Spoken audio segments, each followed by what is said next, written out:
All right, up next, we've got a wonderful panel in front of us. We're going to be talking about investing trends in businesses powered by visual technologies. We have really stellar lineup. We've got Sarah McBride, who is going to be joining us as the moderator. Sarah is an impressive journalist specializing in making complex business and social issues accessible to a wide audience. She currently covers startups and venture capital for Bloomberg News. On the panel, we've got Samir Kumar, who is the Managing Director of M12, which is Microsoft's venture fund. Samir is leading investment activities in emerging tech areas like quantum computing and autonomous vehicles. We also have Kelly Chen. She's a partner at DCVC, Data Collective. Kelly's interest has always been in how to use data and optimization in order to push boundaries faster. At DCVC, she enjoys working on problems arising from fundamental population and labor-driven shifts. She's especially excited about teams building revolutionary tech in AI, robotics, manufacturing, sustainability, and the future of work. And last but not least, we've got Dina Shakir. She's a partner at Lux Capital, where she invests in emerging technologies with a focus on digital health and AI for analog industries.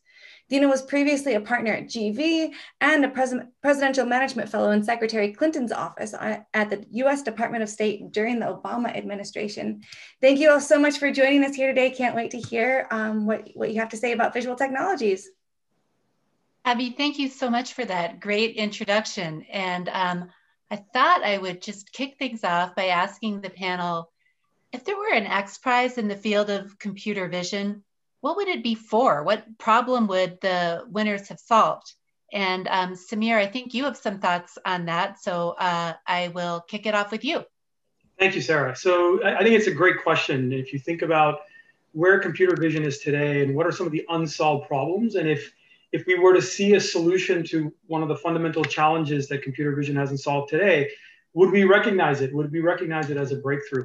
So my perspective on this is, if you think of the idea of really, how humans, whether it's babies or adults, how we understand the visual world, how we perceive and build a model of what we're seeing and how we correlate things, I think it really is kind of shedding the light on where an X Prize candidate may actually exist, which is this idea of visual cognition. So the simplest example is, if you were to take a machine learning model that is recognizing things using computer vision, and if you were to play back for it an entire movie, 2-hour movie, and it was able to then summarize or recognize what was the plot, what happened in that movie, what were the long-range correlations between maybe what you saw 5 minutes into the movie and what you saw towards the end, and it was able to do that in a way that was, approximating what a human watching that movie would do, I think hopefully everyone would agree that that would be an exciting breakthrough and something that would be a candidate for an X Prize-like achievement. Okay, that sounds amazing and actually better than most humans could do. How far away do you think we are from that? That's a good question. It's hard for me to give a time frame for that. I think certainly, if you look at where we are with things like language understanding, while everyone's really, really excited with GPT-3 and these mega models and what they can show, I think, vision is probably going to follow a similar path, especially when you see the new breakthroughs in machine learning models like transformers. But to go from, where we are today to what I just described, I think there's still some more fundamental advances in AI that are needed. And it's not just about things like transformer networks. So it's hard for me to put a time frame, but maybe in the next 10 years, but that's just a wild guess. Got it. Dina or Kelly, X Prize in computer vision. What do you guys think? Do you have some problem you'd really like to see solved in this area? I'm going to tag on to Samir's answer on visual cognition, because that's the kind of holy grail of computer vision. And while we're talking about the kind of all the research that needs to get to be in place for that to actually happen, I think a side effect of what a X Prize should be able to contain is everything that's needed to get there.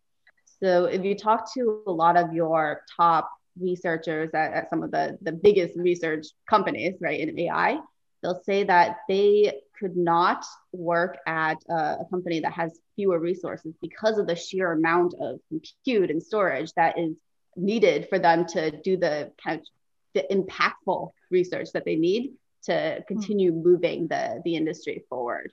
So I think storage and compute and basically a way to minimize this like massive resources needed for the problem is something that is super, super important for the future of computer vision. Okay, find a way for more people to get access to tools that right now are typically available only at the biggest companies, right?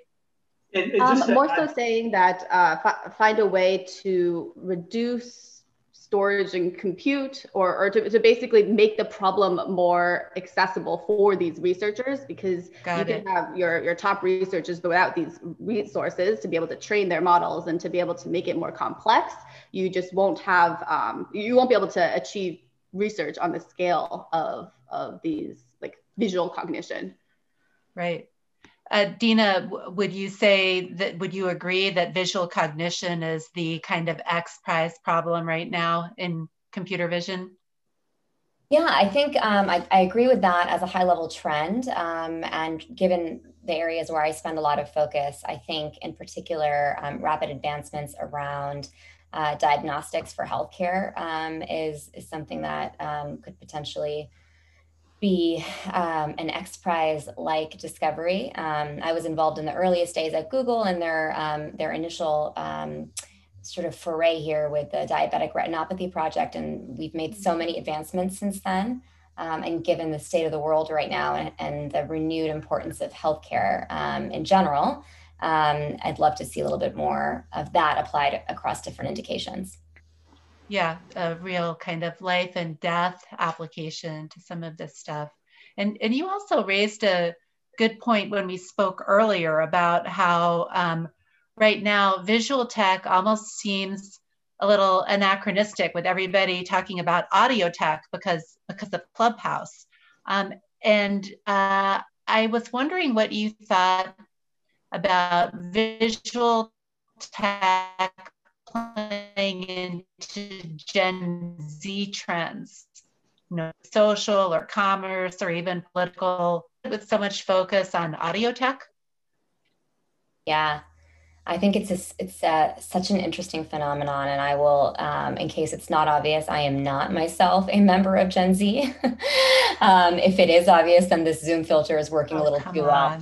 But I have been keeping a very close eye on the consumption, production, and community patterns that are emerging in a generation that I think is markedly different than mine, at least. In particular, it's been interesting to see shopping patterns and trends, and a couple of companies have emerged recently, some of which have already been very well capitalized in very competitive rounds, which are in effect trying to create sort of a QVC for Gen Z, in which you essentially take this sort of influencer model that is already, existing on Instagram and on TikTok, and create an entirely separate experience that is purely shoppable.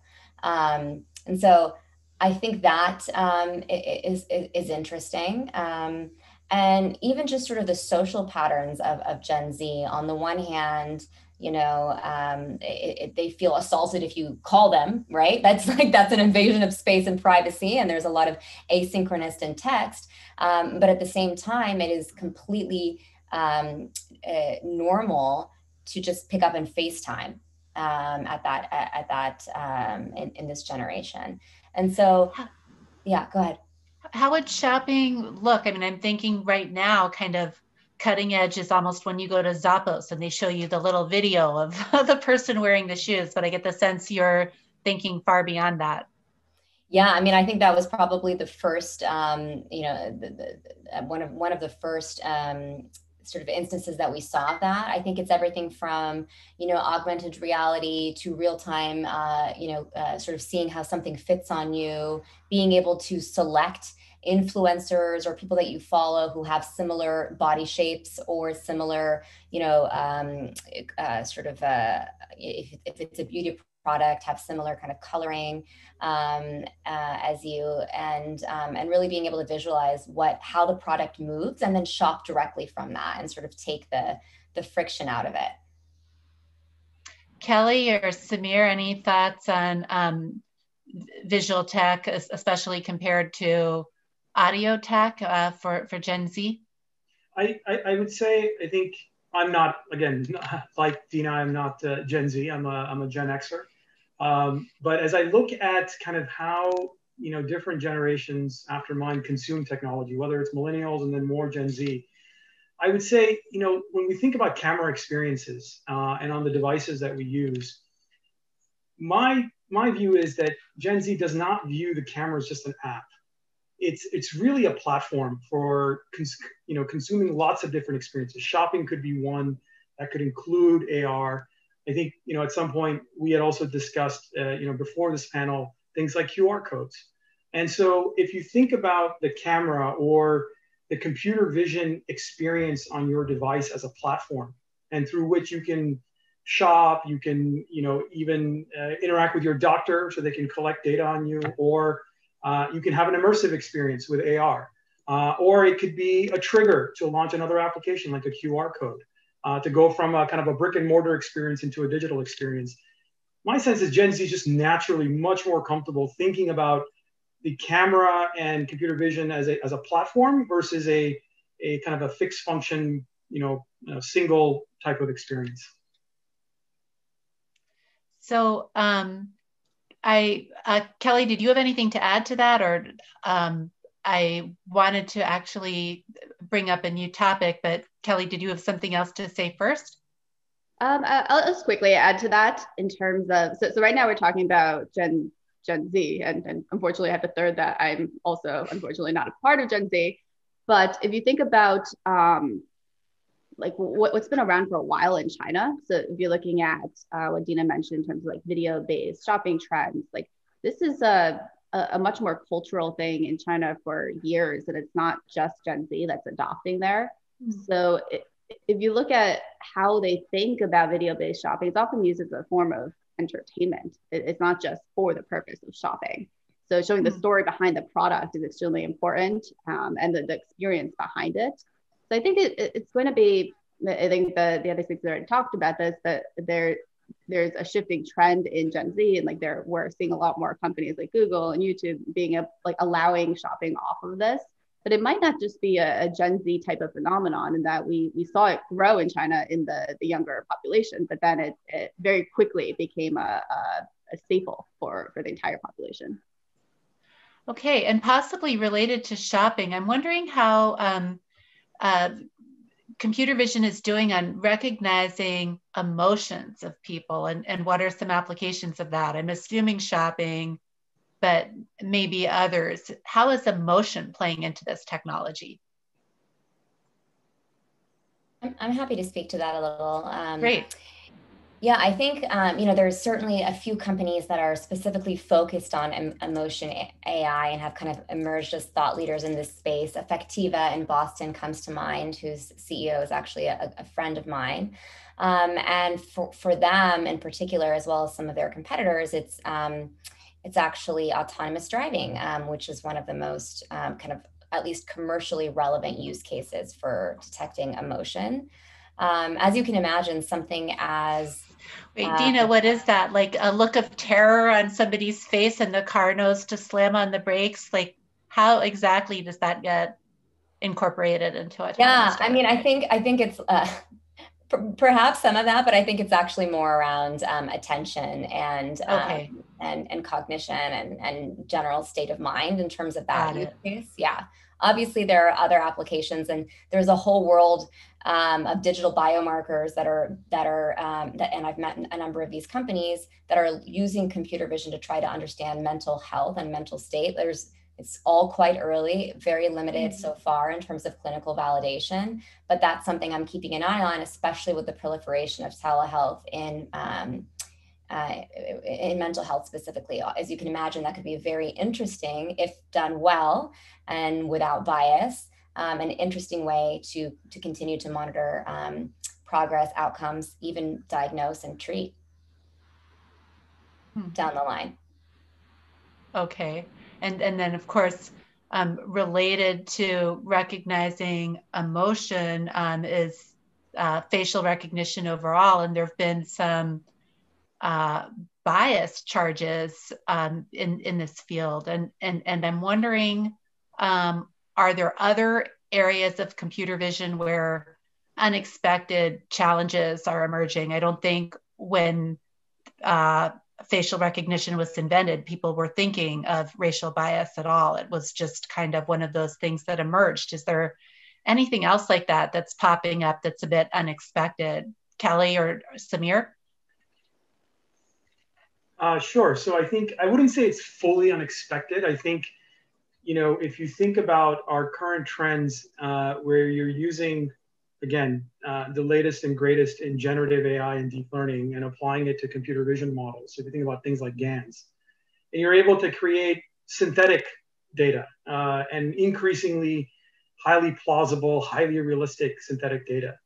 I think there was a recognition even early on that this would be a double-edged sword, right? So there's lots of good use cases for why synthetic media is a good thing. It is a great equalizer for those who have the ability to collect data to train their computer vision models versus those that don't. And even if you are collecting data, you're able to force multiply that data using synthetically generated data. I don't think there was a recognition of how fast that the technology would get democratized. And those with either economic incentives, political incentives, reputational incentives would weaponize the capability and use it for not such good things. I think, we were all, very, very concerned about how things like deepfakes would be deployed in the election. To some extent, it's a relief that they weren't more prominent than they were, in the last election, but certainly something to worry about for the next one. We've seen plenty of examples of, them being used to damage reputations. I think the most common example of the harm that things like deepfakes can do is revenge porn. Is what? Is revenge porn. Is basically, doing things like face swapping and sticking it on someone else's actual body and then, causing reputational harm. And that's been really, really significant. But I still think we are in the early days of how this technology will be used. There's lots of good uses, but there's clearly things we have to watch out for that are candidates for regulation.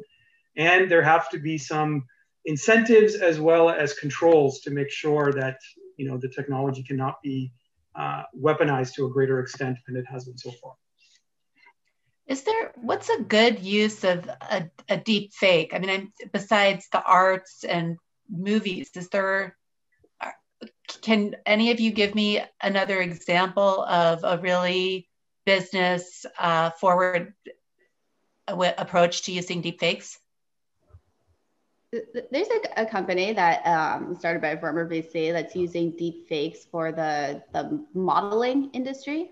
So if you think about right now, how much, say, models are paid and how much they look for certain features for specific types of clothes, there's types of whatever they're selling. But now they're able to create their own exact persona and to make it really, really lifelike. So that's one that's kind of separate from the movie making, in that they're actual people that are looked for in these jobs, and that's what's being replaced. I do want to go back a little bit to the racial bias question. Yeah. That's where we started here, and I think that ties in with what we're talking about in terms of applications of recognizing emotions. And something we didn't talk about here is a lot of computer vision for emotions companies that we've been seeing are in the HR and the recruiting space. And then related to racial bias here, how a big question is, if we're now looking at emotional reactions during interviews and we're using data to tie it to metrics like hiring success and tie it to attrition, and even when we're collecting data in the future to tie it to future performance of employees, how do we properly make sure that we have enough data on the different demographics and different, just all the different kinds of features to make it very, very fair? Fantastic. And then I was wanting to move on to the question of the practical value of technology. And sometimes when a technology emerges, it just seems so cool. And you forget there's little actual practical value. Like when Highlight came out, that app that let users see if any of their friends were around, kind of went for the best, because now the founder of Highlight is also a co-founder of Clubhouse. But that was one where people were so excited, and then it just kind of fizzled away. A friend was telling me there's a computer vision tech that lets a camera read speed limit signs when it's arguably a lot easier to add that information to GPS systems. Are there some applications in computer vision where computer vision technology isn't quite the right technology, where you think the technology will fade away and be eclipsed by something else? Are there any areas of computer vision that won't have much lasting impact, that are just kind of a stepping stone to another area? Dina, do you have a thought on that? I think if we were having this conversation a year ago, we might have been talking about QR codes. Yeah. And that was an interesting one. Of course, there were some cases where it was widely used, but it's been fascinating to see in this sort of touchless COVID world that we're in now, how QR codes have really emerged, and how they have been integrated into hardware systems for restaurant solutions, for example, as well as a number of other, actual commercial applications. So, I think they've obviously been around forever. It's not like a crazy novel technology, and barcodes were around for a long time before that, but it wasn't as widely adopted until we entered this world where nobody wants to touch a menu. And so that's, I think, an interesting example, which makes me hesitate to say what I think maybe necessarily right now will be out of date, because who knows what 2021 and the rest of the future will bring. But that is what I would have said a year ago. Okay, great answer. Kelly, Samir? Yeah, so I'm trying to set aside my bias towards being very enthusiastic about computer vision and all of its applications. So I guess the way I would answer that question is not that there are some applications where you're trying to force fit computer vision to show value, and therefore that will die down or go away.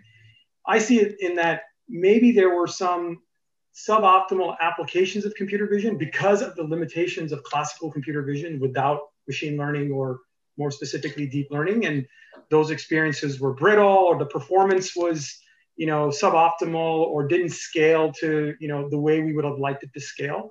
And so either those applications, like pretty much everything else in computer vision, transitions to being powered by deep learning and therefore are able to achieve what the promise was, or they will die on the vine, in that the classical techniques will run into limitations, or already have limitations and have hit a ceiling, and therefore it's not something that we're going to keep investing more and more in. Kelly, do you have any thoughts on flashes in the pan here? Yeah, so often we see technology come in that's like very incremental for the next, say, 3 to 5 years. And then where you see the world going after that, the technology would become very quickly obsolete. So I spent a lot of time in logistics and manufacturing, and you'll see technology that right now is kind of replacing the human eye scan for certain things. So we're thinking about say QR codes that Dina said. If you're looking in a warehouse or a 3PL, there's technology now that goes around, whether through drones or through on wheels, that looks and continuously monitors where people are placing boxes. And yes, right now it makes a ton of sense because humans are going around and looking at where people are placing boxes. And a lot of these boxes often get lost, like surprisingly high percentage. But if you think about like the warehouse of the future, right? Like that one that's like very integrated, a lot more full stack, I think that'll become quickly obsolete. I know Boston Dynamics, that very cool robot company, their next big area is logistics, robots to handle logistics in warehouses. And of course, computer vision is really important in all their robots. Yeah, we actually just last year we led an investment in Agility Robotics that is doing also biped robots, and they're working in the logistics field too. But the great part is that cool. you're not just walking around monitoring QR codes. Right. So Sam Altman, who formerly ran Y Combinator, has said that artificial intelligence will probably lead to the end of the world, but in the meantime, we'll have some really cool companies. I'm wondering, could you say the same about computer vision? Are there some really scary companies out there? Any kind of potential military applications? When you look at them, you just think, uh-oh, maybe that's going too far. Samir, you said you're a huge fan of computer vision no matter what. Is there anything that gives you pause? Yeah, so I think that's a good question, right? Anytime we're thinking about military applications, I think we have to segment them into two worlds. Certainly the military has many times the same needs for technology that commercial enterprises do, and we call that dual use. So if there's a commercial enterprise use case for computer vision, then it's not unreasonable to expect that the Department of Defense, the federal government, or any arm of our government may have a similar need. And I don't think there's any reason to get worried about the government using the technology in the same way as a commercial enterprise is. I think where there is reason to be concerned is when you have to think about advances in computer vision directly supporting and only supporting advances in warfare. Or the building of autonomous weapons. I think that's clearly a red line, and it is a source of concern. It is something that should cause us to pause. But we also have to acknowledge that in a world where, let's say we're citizens of one country and supporting our country with the technologies and advances in computer vision, other countries are also being supported by their citizens in the same way. And so even with the best of intentions for what we want to see happen as those immersed in the field of computer vision, we can't ignore the reality that, it's not just we're operating in a vacuum, that there are going to be other factors at play that may cause an escalation of how and when computer vision technologies are used in a pure defense or warfare scenario, even if we don't like it. So I think it is something we should think about, but we should be clear about separating those two worlds and feeling concerned about one, but not the other. Right. And of course, for some people, very routine uses of computer vision seem scary. Like the Canadian watchdog has just told Clearview that it has to take all kinds of steps if they want to keep working in Canada, including deleting all the data that Clearview has collected on Canadian citizens. So I'm very eager to see how that plays out. I know in Illinois, there's a lawsuit involving Clearview. So I think a lot of these things just have to be worked out in courts, and some sort of standard will evolve. Kelly, what do you think about kind of applications that might go too far? Yeah, seeing what's already been being worked on in the military, I strongly think the next world war, it won't be fought with humans. So I think it'll be the likes of your drone swarms and your other aircraft. It'll be your robotic quadrupeds. And then in terms of attacks, I think it's going to be your virtual attacks and your digital infiltration that'll cause the most damage, because now all your physical weapons are, which used to be humans, and then now they're controlled centrally now. So I think it'll also be, on the other side, your computer vision based technology that's also protecting and defending your citizens. So it's something that we look at a lot in our portfolio, and we have companies that are working on physical security, both on the ground and in the airspace, that are detecting as well as remediating threats before they happen. Dina, what do you think? Something super scary.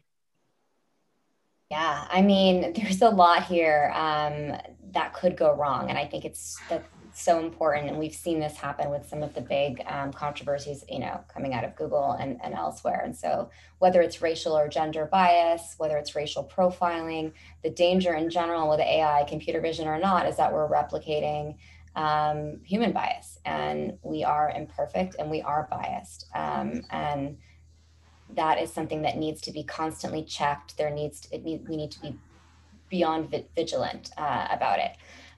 In terms of scary applications, I mean, security applications that could perpetuate racial profiling, some of these health technologies that are being built that I mentioned that could misdiagnose or bias against certain shapes of faces or shapes of eyes, et cetera. And any of those, I think, could be quite dangerous, and that's why I'm glad there's a real movement toward incorporating ethics, privacy, and diversity early on in these types of technologies. Yeah, a lot of need for philosophers almost at some of these companies. Samir, were you going to say something? Yeah, so I think one of the core issues for, if you think about policy, the worries of the public, it really is about privacy, right? And when you're talking about computer vision, people automatically associate camera and the idea of Big Brother watching you. I would pose a question to my fellow panelists and also the audience. Now, instead of saying, hey, we have a camera that's here installed, whether it's, watching you work out to help you be, to provide a AI-powered fitness coach, or it's a camera that's watching you in a shopping environment, or a camera that's watching you on the road. Imagine if we said there's an RGB sensor. What would be the reaction from the public at that point? And if we say there's a thermal sensor, there's an RGB sensor, there's a gas sensor, what would be the reaction about fears of Big Brother and privacy? And furthermore, if we were able to then say, it's just a sensor, it's collecting some stuff that never leaves that particular device or that sensor, it never goes to the cloud, it doesn't go anywhere else, and it's not collecting personally identifiable information. If we were able to convince the general public that these things were true, I think we would do a better job of addressing some of the privacy concerns that people have around computer vision. That's a topic for a whole fresh panel. And on that note, we're out of time. So I want to thank all three of you for raising some provocative and super interesting ideas. Thank you all very much.